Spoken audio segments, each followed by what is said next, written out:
Bonjour à tous, bienvenue dans cette nouvelle vidéo. Alors aujourd'hui, j'accueille Florian sur la chaîne. Merci d'avoir accepté l'invitation. Avec plaisir. Et on va parler un petit peu de son parcours en tant qu'entrepreneur et investisseur, puisqu'il a un parcours qui, je pense, peut inspirer pas mal d'entre vous, notamment parce que tu as revendu une entreprise, on va en parler, qu'aujourd'hui tu es investisseur et tu développes même un nouveau business dans notamment l'investissement immobilier, formation immobilier, etc. C'est ça? C'est ça, ouais. Ok.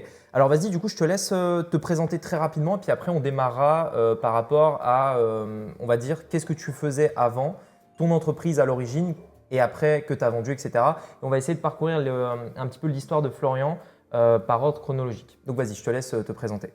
Donc je m'appelle Florian, j'ai 31 ans, donc je suis entrepreneur depuis 2014. Donc j'ai monté à peu près une dizaine d'activités business depuis.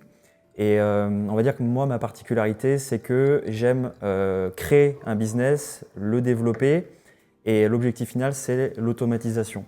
C'est-à-dire, je cherche à chaque moment de trouver une solution pour qu'il puisse être passif. Et donc, j'ai reproduit un petit peu ce schéma sur de l'activité traditionnelle, du business immobilier, du business Internet. Et ça, alors ça, sur l'automatisation, c'est quelque chose que tu faisais dès le départ ou enfin, est-ce que tu faisais ça en 2014 justement? Alors, en Ou fait, c'est arrivé petit à petit? c'est venu petit à petit. J'ai toujours eu un petit peu l'objectif final, c'était la liberté. J'ai toujours couru après cette fameuse liberté de pouvoir avoir des activités qui fonctionnent d'une certaine manière toutes seules. Ok. Et que je puisse prendre du recul par rapport à ces dernières. Et du coup, évidemment, c'est l'expérience qui fait qu'on se rapproche d'une automatisation réelle, mais sur mes premiers business, j'ai pu automatiser peut-être à 60% pour donner un ordre d'idée, alors qu'aujourd'hui, j'y arrive à 95%. Ok, d'accord. Du coup, on reviendra sur ce que tu fais maintenant justement par rapport à cette automatisation, etc. Donc du coup, l'entreprise que tu avais avant, que tu as vendue du coup, elle était dans quel domaine? Qu'est-ce que tu faisais?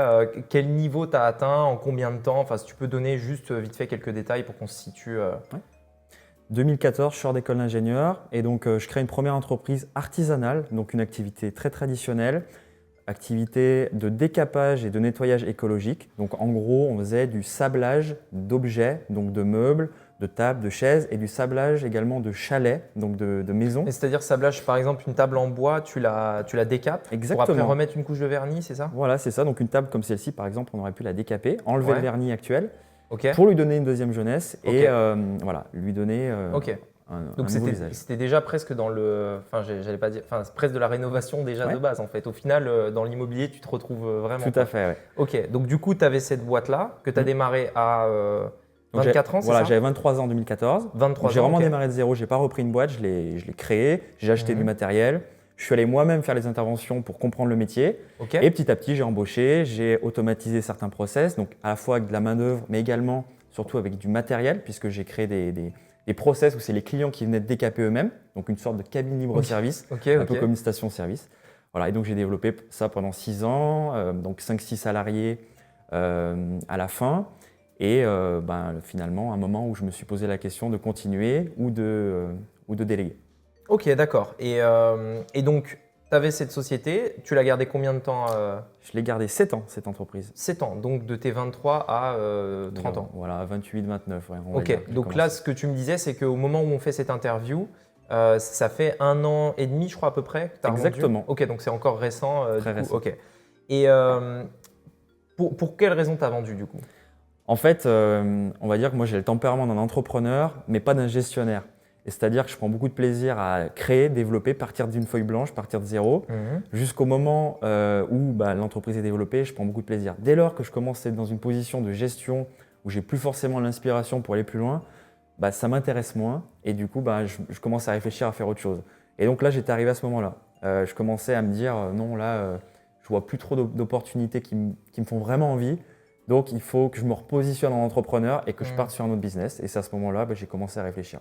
Ok, et tu ne te voyais pas, vu que tu avais des points de. Enfin, tu m'as dit un petit peu style station-service, etc., tu ne te voyais pas développer d'autres C'était une points de vente, opportunité, etc. mais voilà. Tu aurais pu le faire, mais tu as préféré. En fait, c'est ça. Il y avait plusieurs bonbons, on va dire, possibles, et j'ai préféré partir vers quelque chose d'encore plus excitant, où il y avait Ok. aussi plus de potentiel de développement pour moi. Ok. Et donc, là, tu avais cette société. Comment tu es arrivé vers la vente? Parce que il y a beaucoup de gens déjà qui savent même pas qu'une entreprise, ça se vend. Enfin, tu Je vois, ne le genre, savais pas non plus. tu as une quand boîte, j'ai donc commencé. voilà, typiquement. Donc il y en a plein qui savent pas ça, etc. Comment ça se passe, tu vois, comment tu trouves un acheteur qui achète une boîte au final, enfin, est-ce que tu as un retour d'expérience Bien sûr. par rapport à ça? En fait, il y a deux façons de vendre une boîte en France, on va dire. Il y a la méthode classique, c'est-à-dire tu fais appel à une chambre des métiers et de l'artisanat, par exemple, et eux, ils vont faire une sorte d'annonce qu'ils vont mettre en ligne. Et donc, tu as des acheteurs qui vont regarder ces annonces tous les jours, comme sur le Bon Coin, quelque part. Ouais. Et tu as des personnes qui vont te contacter. Ça, c'est l'option 1. Et l'option 2, c'est le réseau, tout simplement. C'est en parler à d'autres entrepreneurs. Petit à petit, ça se développe et il y a des gens qui vont en entendre parler, qui vont venir te contacter. C'est ce qui s'est passé pour moi. J'ai eu les deux sources. Des personnes qui sont venues par les annonces et puis des amis d'amis qui sont venus en me disant je suis intéressé pour ton entreprise. Mais du coup, c'est quand même toi qui as fait la démarche de vouloir vendre ou c'est tombé comme ça? C'est un peu entre deux, c'est-à-dire il y a un matin, je me suis levé, je me suis dit là, je me sens plus de continuer. Donc je vais commencer à en parler autour de moi, des amis au début. Ouais. Et j'ai été surpris de voir que très rapidement, je me suis retrouvé avec 4-5 propositions. Donc, d'amis du coup au début? Ouais, d'amis au début. Ok. Ou d'amis, de connaissances, de personnes que je connais en tout cas. Ouais. Et donc au début, c'est des intérêts, puis après, c'est des propositions chiffrées. Et c'est là que c'est intéressant, c'est que tu peux rencontrer plusieurs personnes et voir un petit peu le feeling, et puis voir les offres chiffrées également, c'est important. Et par rapport à justement la manière dont tu as vendu ton entreprise, après, du coup, tu t'es retrouvé d'être patron, tu vois, tu avais beaucoup de travail, tes équipes, etc. Comment tu as vécu cette transition du coup Parce que après, d'ailleurs, qu'est-ce qui se passe après quand on vend? Parce qu'il y a peut-être un jour, un moment clé où, je sais pas, tu donnes les clés, tu vois, comme dans un appart où tu vends l'appartement, tu donnes les clés de l'appartement et c'est bon, c'est plus chez toi, tu vois. Du coup, une boîte, donc si c'est pareil, comment tu as vécu cette transition entre ta boîte que tu as créée toi-même, etc. et du coup, tu donnes le flambeau et tu n'as peut-être plus rien à faire du jour au lendemain. En fait, il y a deux choses. Il y a le premier immédiat, c'est l'émotion quand même, parce que quand tu as créé une boîte de zéro vraiment, que tu as tout fait pour la développer, que tu remets les clés symboliquement à quelqu'un d'autre, il se passe quelque chose quand même dans le ventre. Ouais. Et donc, il y a un premier moment où on est content de vendre, mais on se dit, bon, on espère que ça va continuer. Et puis, il y a aussi la peur du vide. C'est un peu comme quand on saute, on se dit, mais maintenant, qu'est-ce que je vais faire? Je me retrouve avec 24 heures dans la journée. Qu'est-ce que je vais faire? Qu'est-ce que je vais développer? Et c'est ce moment-là où on part sur d'autres activités. Mais il y a un moment de transition qui à la fois est excitant et puis valorisant parce que tu te retrouves à faire ce que tu veux dans la vie aussi, mais un peu peur. Tu te dis, mais c'est bizarre. Le système classique, c'est je travaille, j'ai un salaire. Là, je ne travaille plus dans l'équation. Donc, ouais. Voilà. Et tu l'as vécu, toi, le vide? Je l'ai vécu pendant quelques jours. Ouais, quelques jours. Quelques jours, pas plus. En fait, non, parce que il y a à la fois le plaisir de se dire voilà, je fais ce que je veux, mais tout de suite, on a envie de développer autre chose. Donc, une fois qu'on a démarré une boîte, on sait créer une autre boîte dans un autre domaine, c'est quand même la même chose. Et tout de suite, on remplit les journées et on se retrouve. Donc, tu as recréé, on en reparlera après, mais tu es reparti tout de suite. C'est les deux. C'est les deux. C'est profiter du temps libre quand même, parce qu'on fait tout ça pour finalement avoir une liberté. C'est super important. Moi, j'ai fait ça aussi pour des questions liées à mes proches. J'avais envie de profiter un petit peu plus de mes proches, ce qui n'était pas le cas avant. J'avais envie de réaliser certains rêves. Donc, il faut savoir aussi s'honorer quelque part en faisant ça, en prenant le temps, en profitant de ce nouveau temps. Mais tout de suite, on est aussi tenté par de nouveaux challenges. On a plein d'opportunités autour de nous. On se dit, bon, j'ai envie de sélectionner celle-ci, d'y aller, quoi. Ouais, c'est clair. C'est clair. Ok. Et donc, du coup, tu passes d'un coup à vendre l'entreprise, tu vis vite fait ce vide de l'entrepreneur, etc. Et après, donc, qu'est-ce qui se passe? Quelle idée te vient? Quel business tu lances? En fait, ce qui est vraiment bien, c'est que quand on démarre à entreprendre, c'est toujours pareil, c'est difficile parce qu'on n'a pas forcément d'idées, etc. Mais on se fait un réseau très vite. En quelques années, moi, je connaissais personne. Je n'ai aucun réseau de base. Je suis fils d'agriculteur. J'ai aucune connexion. Mais année après année, on connaît des entrepreneurs de plusieurs domaines. Et je me suis retrouvé finalement à avoir plein d'opportunités autour de moi. Donc, j'ai rencontré des investisseurs immobiliers. J'ai rencontré des entrepreneurs sur Internet. Et ces deux business modèles, on va dire, correspondent complètement à mon envie de liberté. Donc, business et immobilier, enfin business en ligne et immobilier. C'est ça. Que tu as découvert comment d'ailleurs? Par hasard, en fait, par des rencontres. C'est l'humain, en fait. Ouais. Ok. C'est des entrepreneurs inspirants que j'ai rencontrés et je me suis dit, ça m'excite, j'ai envie d'y aller. on essaye. Ok, d'accord. Et tu vois, ça me faisait penser, je rebondis sur le vide de l'entrepreneur un petit peu parce que je trouve on le ressent même dans une boîte. Parce que peut-être que toi, tu l'as ressenti quand tu as vendu, mais au final, même quand tu es dans un business, dans une boîte, tu vois, tu le ressens un peu, par exemple, tu lances un projet, puis du coup, ça tourne, et puis du coup, bah, tu t'ennuies, donc tu n'as plus rien à C'est faire, pareil. ou alors tu l'automatises. Parce que ça, du coup, tu as beaucoup parlé de l'automatisation, mais on en reparlera. Le problème de l'automatisation, c'est ça, c'est que tu crées un truc, tu l'automatises, et d'un coup, bah, ça tourne, mais tu n'as plus rien à faire, tu t'ennuies. Tu sais, tu te sens un peu vide. Tu Mais vois, au c'est la final. même chose que quand tu vends ta Et ouais. boîte. C'est pareil en fait. C'est le même sentiment en plus gros, on va dire, quand tu Ok, vends. Ouais. ok. Et est-ce que d'ailleurs, donc ça m'intéresse par rapport au sentiment de sécurité, parce que je sais que, alors on est tous un peu différents. Moi, mon sentiment de sécurité vient du fait qu'il y a du cash flow qui rentre tous les mois. C'est-à-dire que peu importe la somme que tu peux avoir dans un compte, tu vois, ce qui est important pour moi, c'est est-ce qu'il y a plus qui rentre que ce qui sort mois après mois. Et il y en a d'autres, ça va plus être une somme. Toi, du coup, est-ce que, parce que du coup, du jour au lendemain, tu as perdu cette source de revenus, peut-être Alors non, du parce coup que j'ai fait une transition pour que les nouveaux Ah, business d'accord. prennent le relais de l'ancien business. Ah, donc tu avais créé Voilà. d'autres business J'ai en commencé à parallèle. investir dans Ok. l'immobilier 1 an avant de vendre, ce qui fait que bah, je suis jamais retombé à zéro. J'ai Hmm. jamais été en dessous de mon niveau de vie quelque part. D'accord, ok. Ben ça, c'est intéressant pour les personnes enfin, peut-être qui font une transition, pas forcément d'entreprise à investisseur, mais de salarié à investisseur, par exemple, parce que au final, tu n'as pas vécu de période où tu avais zéro source de revenus. Au final. Non, c'est sûr. Mais ça, c'est un vrai conseil pour les personnes qui sont salariées, qui ont déjà un emploi. Ouais. C'est top de pouvoir lancer le business en parallèle, Ouais. de ne pas sauter dans le vide complètement. Mm. Le fait de garder son business, son emploi salarié classique, ça donne une Ouais. sécurité. Autant en profiter. Ouais, non, mais c'est clair parce que même moi, c'est ce que je leur dis de faire parce que tu sais, as beaucoup plus de pression quand tu n'as pas de source de C'est revenus. sûr. Tu te dis, il faut absolument que je gagne de l'argent, etc. Il faut absolument que ça tourne, etc. Et vu que tu n'as pas de source de revenus, c'est de la mauvaise énergie en fait. C'est de l'énergie qui vient de la frustration et pas justement de motivation, d'un objectif, etc. Ok, et donc du coup, à ce moment-là, donc, tu vends l'entreprise et ensuite tu crées business en ligne et investissement. Euh, quel est Aujourd'hui, tu fais plus que de l'investissement. Enfin, tu lances du coup ton business en ligne. On pourra d'ailleurs en reparler tout à l'heure. Mais on va dire ton gros du business actuellement, c'est investissement immobilier en particulier. Quelle stratégie du coup tu as développé dans ce domaine-là et du coup, comment tu fais même pour investir alors que théoriquement, enfin avec les banques peut-être, tu n'as plus de source de revenus, enfin tu n'as plus de travail, tu vois, donc peut-être que tu as eu des problèmes par rapport à ça. Comment ça s'est passé du coup Ouais, c'est super intéressant le sujet du financement dans l'immobilier parce qu'il y a beaucoup de fantasmes là-dessus. Le dernier immeuble que j'ai acheté, j'en parlerai après, je l'ai acheté sur la fiche de revenus, c'était marqué 0. Je l'ai vu, c'était marqué 0. Et la banque m'a quand même prêté parce qu'il y avait une relation de confiance, elle me connaissait, etc. Donc, C'était la même banque que l'entreprise? Tout à fait. Ok. Donc ça veut bien dire que une banque, c'est aussi un être humain en face de toi et c'est une question de confiance en fait. Et évidemment qu'avoir un revenu important, c'est plus simple d'avoir un financement, mais c'est en aucun cas un prérequis. Voilà. Donc moi, je suis parti pour répondre à ta question sur plusieurs stratégies. J'ai commencé très simple, j'ai fait un investissement tout à fait simple avec un appartement que j'ai acheté.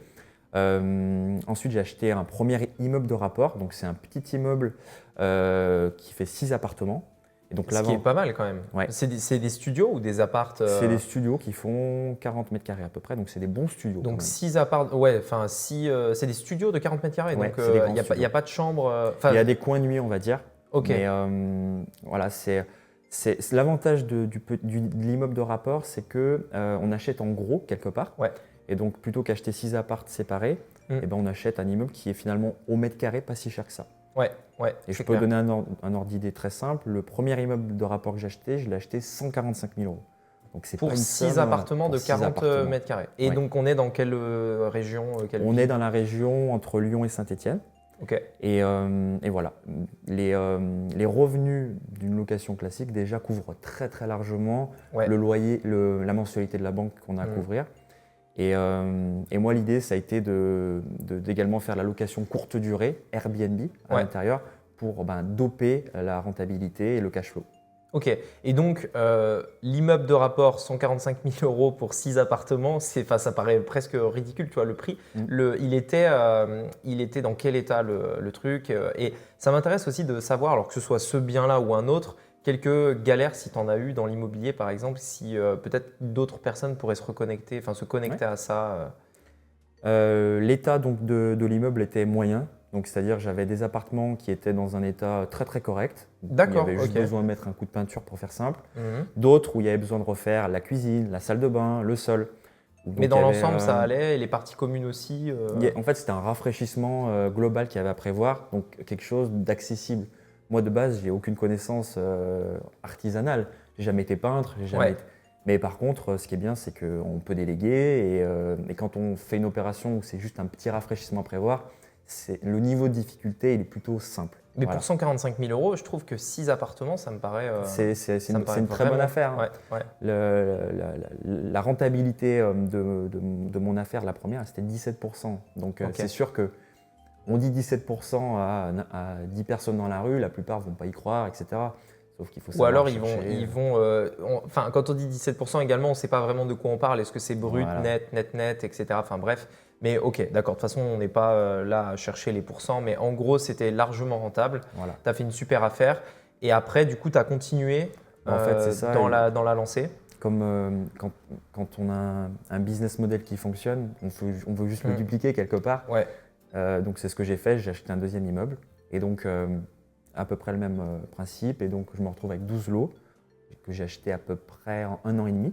Mhm. Et voilà, et tout ça, ça me génère, on va dire, à peu près 3 fois le revenu que j'avais en étant chef d'entreprise d'une petite PME de quelques salariés. Ouais. Ouais. Donc c'est vrai que c'est pour ça que c'est beaucoup plus intéressant quand on vise la liberté, ce business model de l'investissement immobilier, parce qu'il y a quand même une possibilité d'accélérer, d'aller vite, si on ne fait pas les erreurs, parce qu'il y en a beaucoup, il y a beaucoup de pièges. Ouais. Donc c'est important de se former, c'est important de s'entourer. Sans ça, c'est clair que c'est impossible de réussir. C'est pour ça que les gens se disent que c'est pas possible, parce qu'il y a tellement de choses à savoir pour réussir à faire ça et gagner de l'argent réellement tous les mois, pas dans 20 ans. Et il y en a dans ton entourage justement qui disent que c'est pas possible? Ouais, 99% des gens. Des amis ou des familles Bah, de base, quand j'ai dit que je partais sur ce business-là autour de moi, Ouais. oui, la plupart des gens, même aujourd'hui, j'ai un gros entourage de chefs d'entreprise plutôt traditionnels. Dans tes amis et familles Ouais. proches? On va dire amis, connaissances. Ok. Et même dans les milieux, on va dire business, chef d'entreprise, l'investissement immobilier tel que je le conçois, c'est quelque chose de très abstrait. Les gens ne comprennent Ouais, pas. ouais. Les gens pensent que c'est pas possible de gagner de l'argent tout de suite avec l'immobilier en termes de mensualité. Donc ouais, c'est quelque Mais chose de… on en avait parlé en off du coup, où tu disais que même sur quand on est dans le monde de l'entrepreneuriat, des entreprises un peu, des entrepreneurs que tu côtoyais, etc. Et ben même dans ce monde-là, au final, ils sont dans la rat race de l'entrepreneur. Les mecs, ils sont pas libres. Et quand tu leur parles de liberté, du coup, ils comprennent même pas en fait. C'est ce que tu m'avais dit. Et qu'au final, c'est des entrepreneurs mais pas libres. Et toi, du coup, tu voulais quitter aussi ce monde-là. Après, je pense qu'il y a vraiment deux modèles et moi, je pense que c'est juste qu'il faut trouver celui qui te correspond. Ouais. Moi, je comprends tout à fait le modèle aussi de se dire, bah voilà, je veux une entreprise classique. Il y a des gens qui ne sont pas forcément attirés par la liberté aussi. Voilà, moi, ce n'était pas le modèle qui m'attirait. Moi, par exemple, j'aimerais avoir des enfants et clairement, si c'est pour faire 70 heures par semaine et pas les voir grandir, je ne vois pas l'intérêt en fait quelque part. Donc voilà, je pense qu'il y a vraiment deux écoles dans l'entrepreneuriat. Faut savoir ce qu'on veut faire. Mais c'est vrai qu'il faut reconnaître que l'entrepreneur un peu hashtag liberté, il n'est pas très répandu, on va dire. Ouais. Donc c'est difficile de trouver des personnes qui comprennent les problématiques et à qui tu peux te confier quelque part. Bah, il est de plus en plus connu. Enfin, Ça commence. j'ai l'impression que de plus en plus, suite en plus au Covid, où il y a eu une vague de gens. Alors, je ne sais pas si toi tu l'as vécu, peut-être si tu étais déjà intéressé au business en ligne à ce moment-là, mais pendant le Covid, il y a vraiment eu une vague énorme parce que les gens étaient chez eux bloqués et du coup, ils se disaient j'en ai marre, j'ai plus envie d'être salarié, etc. Et du coup, c'est là où il y a beaucoup de gens qui sont intéressés à l'investissement immobilier, qui sont intéressés au business en ligne, etc. C'est vrai. Et donc toi, tu me disais aujourd'hui, donc tu m'as dit ça juste avant, que si tu te lançais plus aujourd'hui dans un nouveau projet, si ça faisait moins de 2 000 euros par mois en gros à peu près, donc on parle d'immobilier, on est d'accord? Ou un projet de manière Une générale. opportunité, on va dire. Ok. Et quel type de projet aujourd'hui on pourrait lancer pour quelqu'un qui se pose la question dans l'immobilier qui fait au moins 2 000 € par mois? C'est très simple. Par exemple, tu possèdes un appartement classique Mm. qui est bien situé dans une ville. L'appartement génère un loyer qui rembourse ta mensualité. Tu veux gagner 1 500 € de plus par mois, admettons. Tu te mets en courte durée. Donc Airbnb, Airbnb, voilà. exactement. Airbnb Booking. Tu réfléchis à un équipement exceptionnel. Équipement, par exemple, ce qui a bien marché, c'est les baignoires balnéo, par exemple. Mais maintenant, il y a d'autres choses. Il faut essayer de se tourner vers l'avenir. Donc, tu mets un équipement qui est exceptionnel, qui fait qu'un client va venir et payer beaucoup plus. Et sur un appartement, tu peux générer 1 500, 2 000 € de cash flow. Il n'y a que comme ça que tu peux le faire sur l'immobilier. Voilà. Et donc, moi, concrètement, c'est ce que je suis en train de faire sur un de mes apparts.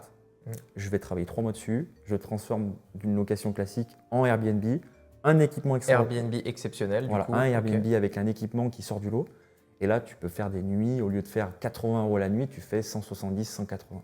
Ah ouais, donc tu peux carrément doubler le prix d'une nuit avec la même surface, même marché. C'est-à-dire que tous tes concurrents, ils ont le même standing, entre guillemets. Ils sont 2 fois moins chers que toi juste parce que tu as cet équipement exceptionnel. C'est ça. Ok, ça c'est hyper intéressant parce que je trouve qu'on arrive presque à mettre du marketing dans l'immobilier, enfin de plus en plus. Et ça, c'est un truc qu'on n'entendait pas parler avant. Et d'ailleurs, tu es la première personne dont j'entends parler de ça, où on va essayer vraiment de réfléchir à un truc un peu marketing, etc. dans l'immobilier. Mais du coup, ça fait des liens avec ce que moi, alors actuellement, je n'ai pas de Airbnb, de location courte durée, etc. aujourd'hui, mais je suis client de ça et même un très bon client puisqu'on a fait beaucoup d'Airbnb, beaucoup de trucs comme ça. Et à chaque fois, on cherchait ce truc exceptionnel. Alors nous, ce n'était pas dans des accessoires ou des outils ou des trucs comme ça, mais c'était plus dans par exemple des emplacements ou on va dire du standing, du design, tu vois, ou alors une vue ou quelque chose comme ça. Et ça, c'est vrai que ça a du sens. Est-ce qu'aujourd'hui, à ton avis, alors je ne sais pas du coup si tu y as réfléchi, mais est-ce que le haut de gamme, ça c'est une question que j'ai à moi personnellement, le haut de gamme dans la courte durée a du sens et est-ce que du coup ça peut… Parce qu'en fait, pourquoi je me pose cette question? Parce que je pense qu'aujourd'hui il y a une clientèle pour des trucs vraiment un haut de gamme, tu sais, avec des prestations haut de gamme, etc. Mais on en voit très très peu sur le marché. Est-ce que tu as un avis là-dessus? En fait, je pense que le marché de la courte durée, donc Airbnb, ça commence à être un marché qui est un petit peu mûr quand même. Et donc aujourd'hui, si tu veux te positionner un petit peu au-dessus du panier, tu es obligé d'aller quand même sur du haut de gamme, une forme d'excellence, quelque chose qui sort du lot. Et aujourd'hui, par exemple, dans les villes qui sont autour de chez moi, on est passé de peut-être une centaine de Airbnb à 600, 700 en 3 ans. Dans ma région, on va dire. Ah ouais, c'est énorme. Donc c'est clair que la personne qui fait quelque chose de très standard, on va plus le voir sur le radar. Donc quelque part, le haut de gamme, aujourd'hui, c'est même pas pour passer au-dessus, c'est pour exister. Je dirais. Alors le haut de gamme, ça veut tout et rien dire. Ça peut être un équipement, ça peut être effectivement un thème.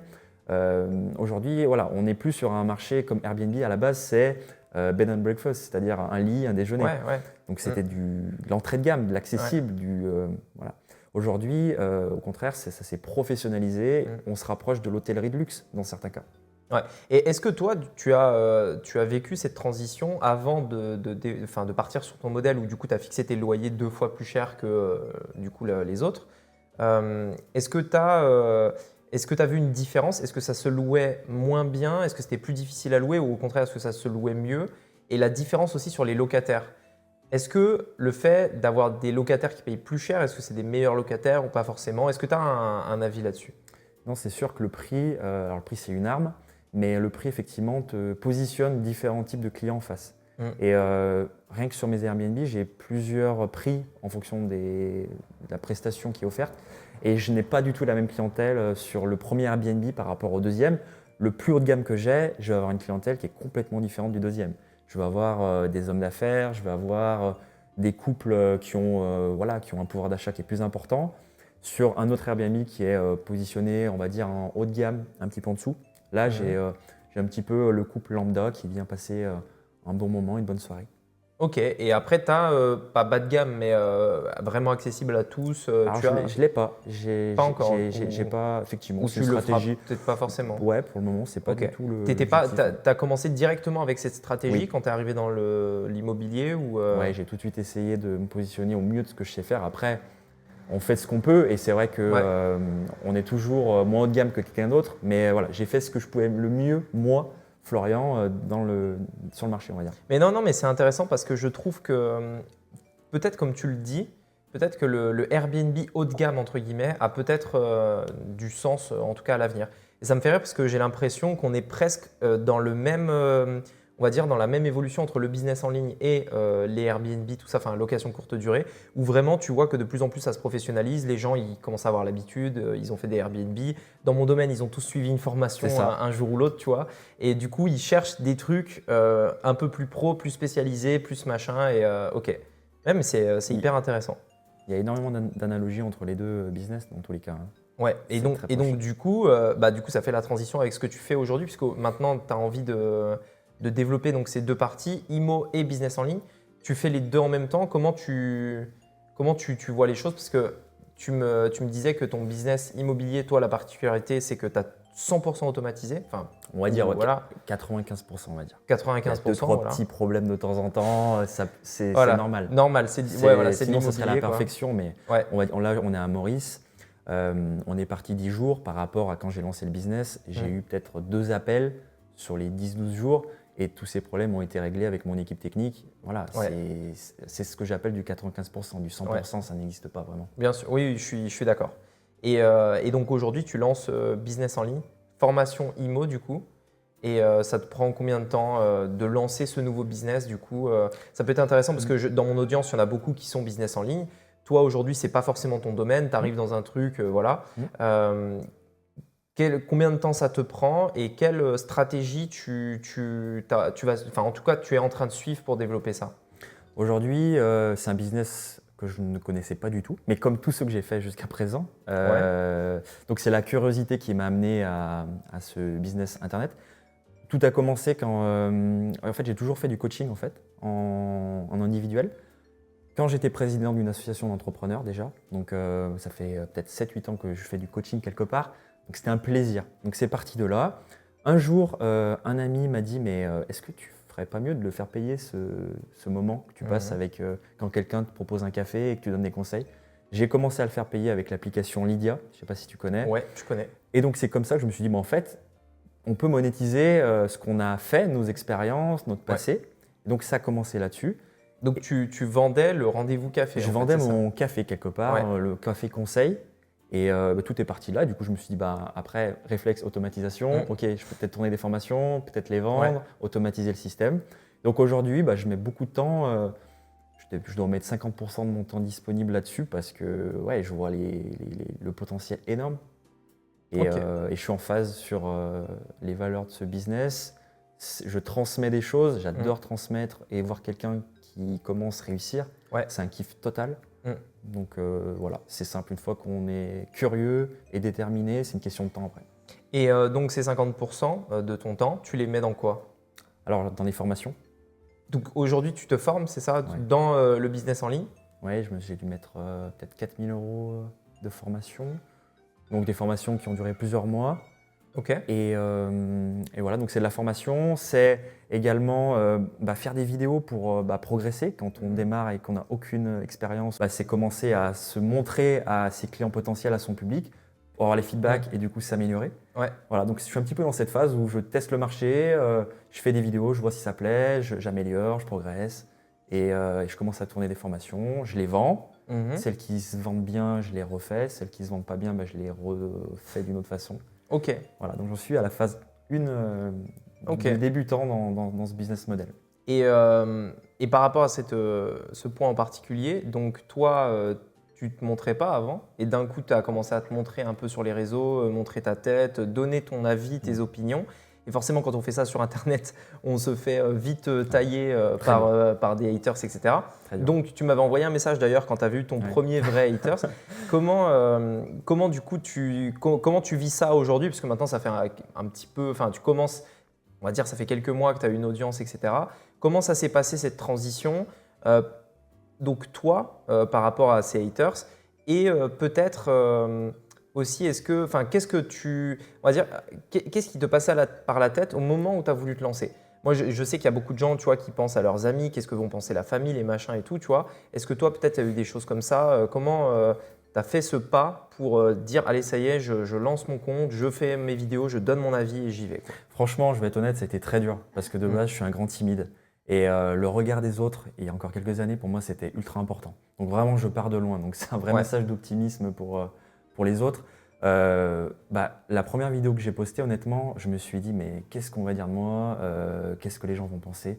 Donc ça a été vraiment, je me suis fait violence, j'ai posté, puis je me suis dit, de toute façon, je pourrais que m'améliorer, il faut bien démarrer. J'ai regardé aussi les premières vidéos de certaines personnes qui sont très fortes aujourd'hui, et je me suis rendu compte de l'écart qu'il y avait, et je me suis dit, si lui, il a commencé comme ça, il n'y a aucune raison que moi aussi, je ne puisse pas démarrer de zéro et progresser. Donc voilà, honnêtement, ça a été dur. Et puis, chaque vidéo, c'est un nouveau test, c'est un nouveau saut dans le vide. On progresse, des fois on se trompe, on ne refait pas. Et de toute façon, on est sûr de réussir si on continue et on ne lâche pas. Et comment tu t'es senti quand tu as appuyé sur publier? Très mal. Ah ouais? Ouais, parce que on est limite en train d'attendre les réactions. En fait, on se dit, mais et puis en plus, on a des amis qui sont d'avant, qui vont un réseau, on va dire, qu'on a depuis longtemps. Et ces personnes-là découvrent une nouvelle version de soi. Et du coup, on se dit, mais qu'est-ce qu'ils vont penser? Et d'ailleurs, la plupart doivent se dire, mais qu'est-ce qu'il est en train de faire? Pourquoi il fait ça? Franchement, il faut quand même avoir l'audace de le faire. Et puis apprendre à se dire, ok, je ne regarde pas ce qu'ont pensé les autres. De toute façon, je ne le fais pas pour les autres, je le fais pour moi. Et on avance. Et les gens, s'ils ne sont pas contents, s'ils ne m'aiment plus comme ça, tant pis. Je trouverai d'autres personnes qui aimeront ce que je fais. La vie est bien faite et il faut être confiant. Voilà. Ok. Et selon toi, qu'est-ce qui est le plus dur entre avoir une vidéo avec beaucoup de likes mais des haters ou une vidéo qui n'a aucun vue? C'est une très bonne question. Franchement, je ne sais pas ce qui est le mieux ou le plus difficile d'ailleurs. Je ne sais pas. Sur le court terme, la première fois que j'ai fait une vidéo qui a vraiment. Est-ce que, voilà, c'est ça. Est-ce que quand tu as fait ta vidéo, est-ce que tu avais une partie de toi qui disait « Ah, j'ai pas envie que les gens la voient parce que du coup, tu vois, voilà. » Mais d'un autre côté, tu dis « Putain, si elle fait pas de vues, voilà quoi, ça fait un peu chier quoi. » Ouais, j'ai eu une vidéo qui est un peu comme ça, qui a vraiment explosé quoi. J'ai rien payé, j'ai posté une vidéo, elle a fait à peu près 1 million de vues. Du coup, je me suis retrouvé avec une masse de personnes qui sont venues me parler. C'était sur Instagram la C'était vidéo sur TikTok, en question. TikTok, ok. Donc c'était nouveau pour moi aussi. Et donc la vidéo a extrêmement bien marché. Ça m'a fait une bonne communauté d'un coup, très rapidement, en 2 mois quoi. Mais du coup, on se retrouve avec plein de personnes qui sont parfois agressives, qui ne comprennent pas ce qu'on fait.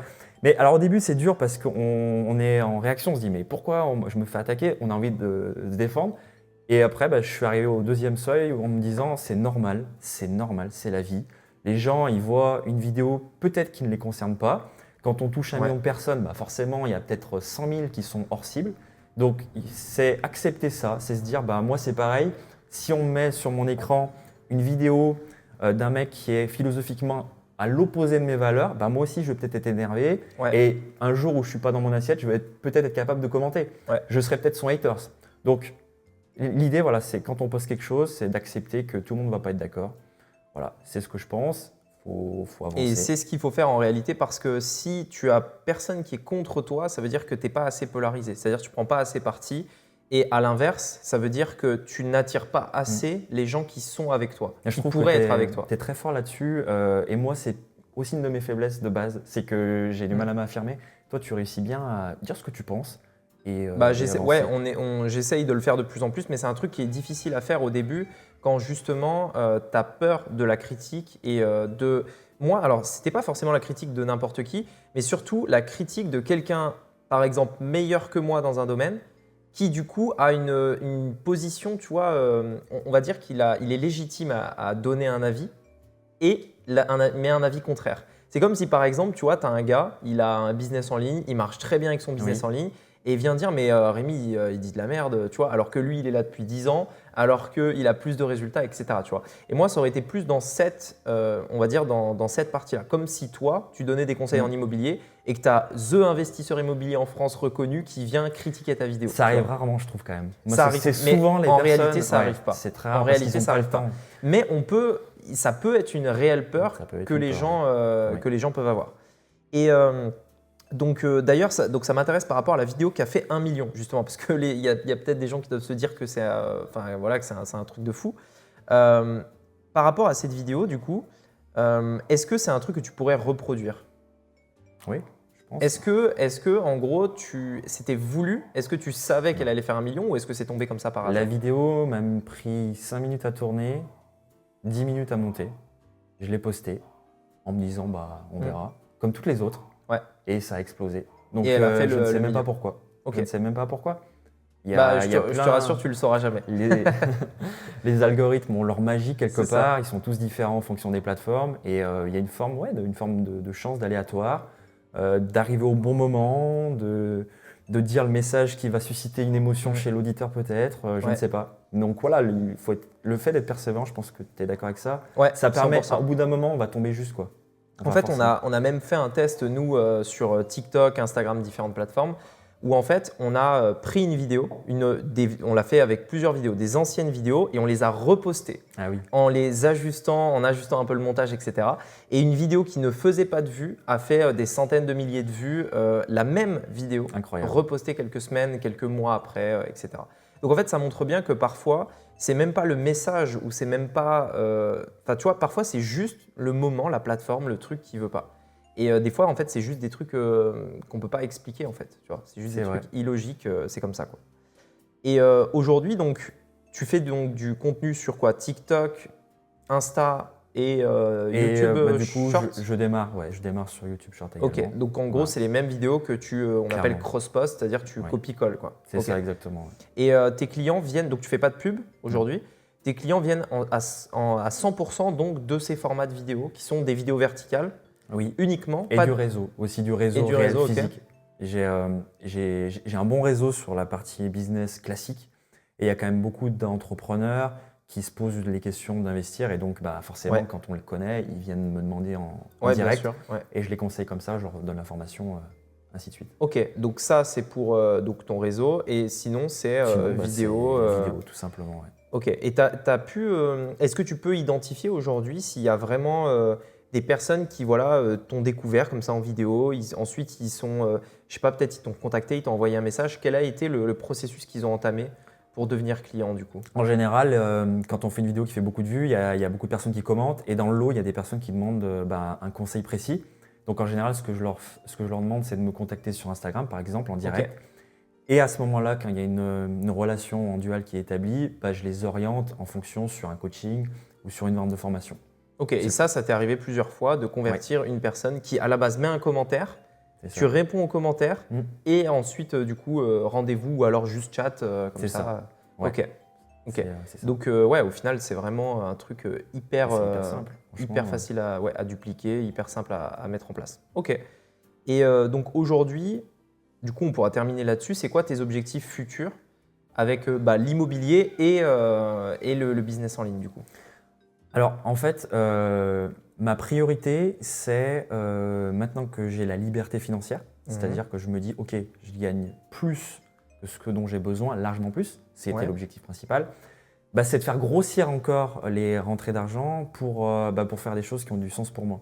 Et en fait, j'ai des rêves, j'ai des objectifs dans différents domaines et pour réaliser ces projets, on a besoin d'argent. Donc voilà, ce sera ça mon objectif, je dirais, dans 5-10 ans, c'est d'avoir développé encore mes rentrées d'argent pour pouvoir faire des projets qui me tiennent à cœur sur des causes qui me sont chères. Ok, d'accord. Écoute, merci beaucoup en tout cas pour l'interview. Est-ce que tu as un endroit où est-ce que, par exemple, les gens qui ont vu l'interview, ils peuvent aller, un lien, un compte Insta, peu importe Alors, ils peuvent me contacter directement sur Instagram, donc Florian Bonny. Et puis, j'ai un site internet qui s'appelle libertéetbonheur.fr où j'ai l'ensemble de mes outils. Ok, on mettra le lien dans la description, du coup, comme ça, vous pourrez y accéder. Donc Insta et du coup ton site internet. Ok, bah écoute, merci beaucoup et puis j'espère que l'interview vous a plu. Allez voir donc le site de Florian, mettez un like, abonnez-vous et à bientôt du coup.